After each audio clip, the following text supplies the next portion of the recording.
Chapter 2. Island of Ghosts. Tea, when I was a child, was always fish. Fish and potatoes. And that evening it was mullet, a great pink fish that stared up at me with glazed eyes from the platter. I had no appetite for it. All I could think of were those 2 letters in the sand on Rushy Bay. I had to know one way or the other. I had to be sure it was the birdman. I forced myself to eat fish, for I knew Mother and Father would suspect something if I did not. But mullet was known to be my favourite fish. We ate in silence, busying ourselves over the fish, so I had the whole meal to work out how to best ask them about the initials in the sand without incriminating myself. "Saw the birdman today," I said at last, as casually as I could. "Hope you kept your distance," said Father, pushing his plate away. "With young Daniel Pender again, were you? Always with him, aren't you?" And it was true, I suppose. Daniel Pender and Gracie Jenkins were a pair, inseparable. Always had been. He lived just across the way from our front gate at Veronica Farm. Whatever we did together. Father went on. "Proper young scallywag, his father says. He is, and I can believe it. You be sure he doesn't lead you into any trouble, my girl. Always looks like a big puppy, that one, with his arms and legs too long for the rest of him. Hair's always stood up on his head, like he's just got out of bed. Proper scallywag he looks." "Looks aren't everything," said Mother quietly, and then she smiled and added, "They can't be, can they? Else, how would I have ever come to pick you?" "My beard, perhaps, Clemmy," Father laughed and stroked his beard, smoothed out his moustache. He always called her Clemmy when she was happy. It was Clem when he was angry. "You leave Daniel be," said Mother. "He's a clever boy, clever with his hands. You seen those boats he makes?" "I help him," I insisted. "I paint them and make the sails." "Been sailing them all day, I suppose," said Father. "Out by the pool, were you? That where you saw the birdman?" "Yes, Father," I said, and then, "About the birdman, Father, everyone just calls him the birdman, but he must have a real name like other people, mustn't he?" "Woodcock," said Father, sitting back in his chair and undoing a notch on his belt as he always did after a meal. "Woodcock, that's what his mother was called anyway. You can see for yourself if you like. She's buried down in the churchyard somewhere. Last one to leave Samson, they say. She was, her and her boy. Starving they were by all accounts. Anyway, they came over to Briar and built that cottage up on Heathy Hill, away from everyone else. The old woman died a few years later, after I was born. Must have been dead now, 30 years or more. The birdman's lived on his own up there ever since. But you hear all sorts of things about his old mother. There's some will tell you that she was a witch, and some will say she was just plain mad. Perhaps she was both. I don't know. Same with the birdman. I don't know whether he's just mad or evil with it. Either way, it's best to keep away from him. There's things I could tell you." "Don't go frightening her now with all your stories," said Mother. "Anyway, it's only rumours and tittle-tattle. Don't believe half of it. If anything goes wrong on this island, they blame it on the birdman. Lobsters aren't to be caught, it's his fault. Blight in the potatoes, it's his fault. Anyone catches the fever, it's his fault. Dog goes missing, they say he's eaten it. Lot of old nonsense. He's just a bit simple. Bit mad, perhaps, but that's all." "Simple, my aunt," Father said, getting up and going over to his chair by the stove. "And what's more, it's not all tittle-tattle, Clemmy. Not all of it, you know it's not." "There's no need to tell her any more," said Mother. "Long as she doesn't go anywhere near him, long as she keeps off Samson, that's all that matters. Don't you go filling her head with all those stories." "But they're not all stories, are they, Clemmy? Remember what happened to Charlie Webber?" "Charlie Webber? Who's he?" I asked. "Never you mind about Charlie Webber." She spoke firmly to Father. That's enough, you'll only frighten her. But father ignored her. He leaned forwards towards me in his chair, stuffing his pipe with tobacco. Charlie Webber was my best friend when I was a boy, Gracie. We got into all sorts of scrapes and capers together, Charlie and me. Nothing we wouldn't tell each other, and Charlie would never have lied to me, not in a million years. He wasn't like that, was he, Clemmy? But mother wouldn't answer him. She walked away and busied herself at the sink. His voice dropped to a whisper now, almost as if he was afraid of being overheard. There's always been strange stories about Samson, Gracie. Of course, people only half believed them, but they've always steered clear of Samson all the same, just in case. But it was on all account of the birdman and his mother that Samson became a place where no one dared to go near. They are the ones who put it about that there was a curse on the place. They were always warning everyone to keep off. So we did. They told everyone it was an island of ghosts, that whoever set foot on the place would bring the terrible curse of Samson down on his family. No one quite believed all about the ghosts and curses, but just the same, everyone kept well clear of the place. Everyone except Charlie. Father lit up his pipe and sat back in his chair, which creaked underneath him. It always did that whenever he moved. I never went over there, but Charlie did. It was a day I'll never forget. Never, ever. Low tide, no water to speak of between Briar and Samson. You could walk across. It was my idea, and not one I'm proud of, Gracie, I can tell you. It was me that dared Charlie Webber. I dared him to walk over to Samson. We were always daring each other to do silly things. That's just how we were. And Charlie Webber could never resist a dare. I stood on top of Samson Hill and watched him running over the sands towards Samson, leaping the pools. It took him about 10 minutes, I suppose, and there he was, jumping up and down on the beach, waving and shouting to me, when suddenly this man in a black sou'wester appeared out of the dunes behind him. Came from nowhere. He began screaming at Charlie like some mad fiend. Charlie ran and ran and ran. He ran like a hare all the way back across the sand, stumbling and splashing through the shallows. By the time he reached me, he was white with fear. Gracie, white with it, I tell you. But that's not all of it. That very same night, Charlie Webber's house was burnt to the ground. It's true, Gracie. Everyone managed to get out alive, but they never did find out what caused the fire. But Charlie knew all right, and I knew. Next day, Charlie went down with scarlet fever. I caught it after him, and then near enough every child on the island got it. Auntie Mildred, Daniel's Auntie Mildred, she was just a baby at the time. She nearly died of it. Did Charlie Webber die of it? I asked. Now that's enough, said Mother sharply. You've said enough.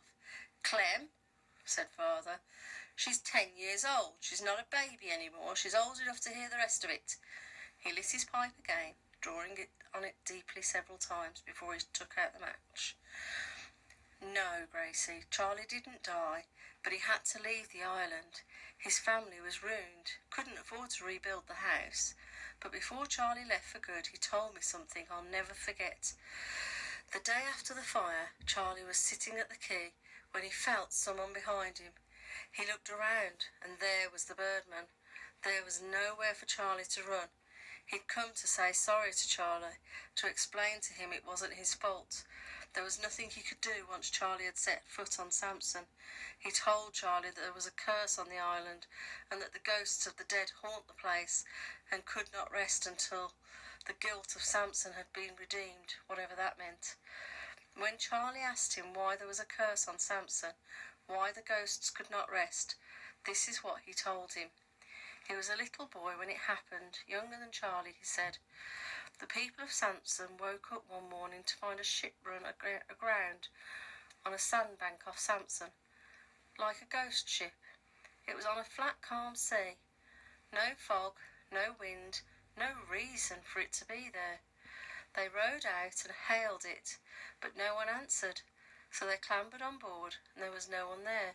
The ship was deserted. Well, you don't look a gift horse in the mouth, do you? Every man on Samson, 16 of them were in all, he said. Every one was on that ship when it refloated at high tide. They sailed it off to Penzance to claim the salvage money, but they never got there. The ship foundered on Wolf Rock off Land's End and went down in broad daylight. Mind you, gentle breeze, no fog. Every man on board was lost. The Birdman's own father went down on that ship, Gracie. That's a horrible story, said Mother. Horrible. Every time I hear it, it makes me shiver. True nonetheless, Clemmy, Father said. And that wasn't the last of it. It seems things went from bad to worse on Samson after that. With no men left to go fishing or work up the fields, the women and children soon began to go hungry. All they had to eat was limpets. The Birdman told Charlie that they even had to eat the dogs. It's true, Gracie. That's what Charlie told me. Then, with the hunger came the fever, and the old folk and the babies began to die, so they left, one by one. The families left the island, until the Birdman and his mother were alone on Samson. Father drew on his pipe again, and found it had gone out. His pipe was always going out. And I believe every word Charlie told me, Gracie. I don't pretend to understand the whys and wherefores, and I'll tell you straight, I don't know if it's him that's cursed or Samson. All I do know is that it's better to keep away from them both. That's for sure. So, keep well clear. You hear me now? I sat silent, lost in Father's story, my head full of questions. So he can put spells and curses on people, like they say he can? I asked. Maybe, said Father, tapping his pipe out on the side of the stove, and I shivered as I thought of how close we'd been to his cottage that day, and how he must have been watching us on Rushy Bay. Then there were the letters in the sand. Perhaps they were his initials. Perhaps they were part of some spell. I wanted to be sure. What about his first name, Father? I asked. Do you know his first name? But immediately I regretted it, for I felt Mother looking at me. I was being over-inquisitive, too interested, and she was suspicious. Why all these sudden questions about the Birdman, Gracie? She asked. You've never shown any interest in him before. Just saw him today, like I said. I just wondered, that's all. Daniel and me, we were wondering about him. Mother came over and stood in front of me. She took my chin in her hand and pulled it up so I had to look her in the eyes. She always did this when she thought I'd been up to some mischief. She wanted to get the truth out of me. You haven't been speaking to him, have you, Gracie? You haven't been over on Heathy Hill, have you? You know you're not supposed to go there, don't you? No, Mum. No, Mother, I haven't. Of course, honest, I haven't. I was just, well, I did not have to lie. Oh, for Mother would have known. Father I could deceive any time I wanted, but Mother knew me far too well. She looked down at me out of tired, kind eyes, a knowing smile on her lips, so knowing I had to look away. You leave him to his birds, Gracie, Father said. You keep well away, like I said. Promise me now, you be a good girl and stay away. I promise, I said. I'll stay away. And so I did, for a day or so at least. It only took that long for Daniel to persuade me to go back to Rushy Bay, and that we'd been silly to run away in the first place, just because we'd heard a donkey braying. I told him everything Father had told me about the Birdman and Samson and Charlie Webber. He listened, but I could see he didn't really believe any of it. He said he'd heard something about the fire before, and that it didn't matter anyway, because we weren't going to Samson like Charlie Webber did. We were only going to Rushy Bay, and the Birdman might be a bit loony, but what did that matter? He just wanted to make friends, that was all. Why else would he give us back our boat? Why else would he be leaving messages for us in the sand? We didn't have to go anywhere near him, did we? Perhaps I agreed to go with Daniel because I was half convinced by his arguments, or perhaps I was inquisitive. When I crawled up over Sampson Hill with Daniel the next day, I kept flat on my stomach in the heather until I was sure the birdman was not down there on Rushy Bay waiting for us. The birdman was not waiting for us, but something else was. Lying on its side in the sand, almost at the same spot where we found our boats the day before, was a bird, a cormorant. At first we thought it had been washed up for dead, for it lay amongst the flotsam at the high water mark. As we approached it, I could see it was small, even for a young bird, and that the feathers were not oily black as they should have been. I thought it must have been blown off the rocks before it could fly. Suddenly Daniel caught my arm and pointed further along the beach. A trail of footprints led right to where the cormorant lay, and away again. At that moment I would have panicked and run, as I had done before. But this time Daniel's hand was firm on my arm, and he led me forward. In the sand, above the cormorant, written out in orange shells, were the letters I now expected to find. Z.W. It was not until we were on our knees in the sand beside it that I realised the cormorant's feathers were not stirred by the breeze as they ought to have been. It was, in fact, made of wood. Then we noticed the shells, only a few feet away, the shells along the tide mark that had been arranged to read, "Stay and play, your beach as much as mine." We scanned the dunes above us for any sign of the black soester amongst the reeds, but all we could see of the birdman were his gills, lined up on the thatch of his cottage watching us, thin wisps of smoke rising from the chimney pots at each end, only to be wiped away at once and dissipated by the wind. Daniel reached out and picked up the cormorant. The base of it was carved out as a rock, covered with limpets and barnacles. The cormorant stood on his great webbed feet, head slightly lifted, almost indignant. He was leaning forwards as if balancing himself against the wind. All feathers were so finely crafted that I expected them to be soft to the touch. Daniel set the bird down in the wet sand, facing out to the water, out to Sampson, and sat back on his ankles. "You ever seen anything like it?" he said, stroking the crown of the bird's head. "Looks as if it could lift off and fly, doesn't it?" "Do you think the birdman's watching us?" I whispered. "'Spect so. Don't mind if he is. Look at this, Gracie. The man who made this isn't a madman. He just can't be. He gave us back our boat, didn't he? It's like I told you, Gracie. He's trying to make friends with us. He likes us being here. I'm going to stay and sail our boats, Gracie, just like he said we could. And what's more, I'm going to say thank you to him." "Well, I'm not going anywhere near that cottage," I said suddenly, cold with fear at the very thought of it. "Not in a million years." "We don't need to, Gracie," he said. "Look." And he wrote in shells beside the birdman's message, "Thanks, Daniel and Gracie." "No," I shouted as soon as I saw my name in the sand. You can't. He'll know who we are if you do that. He'll come after us and put his curses on us." And I lifted my foot and kicked the sand all over Daniel's writing until I had obliterated every last letter. I was crying in spite of myself. Father says he puts spells on people. We mustn't talk to him. We're not supposed to." Daniel looked up at me and could see from the look in his eyes he was disappointed. "But we're not going to talk to him, are we?" he said. "Look, Gracie, it stands to reason.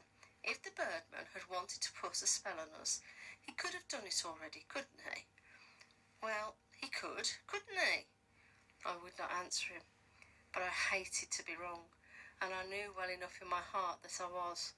In my shame and fury I kicked the cormorant over on its side and ran off up the beach towards Sampson Hill.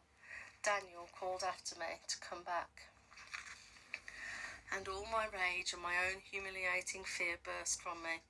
"If you're so brave, Daniel Pender," I screamed at him, "then you can sign your silly name, but I'm not coming here again, ever, ever. Do you hear me? Never.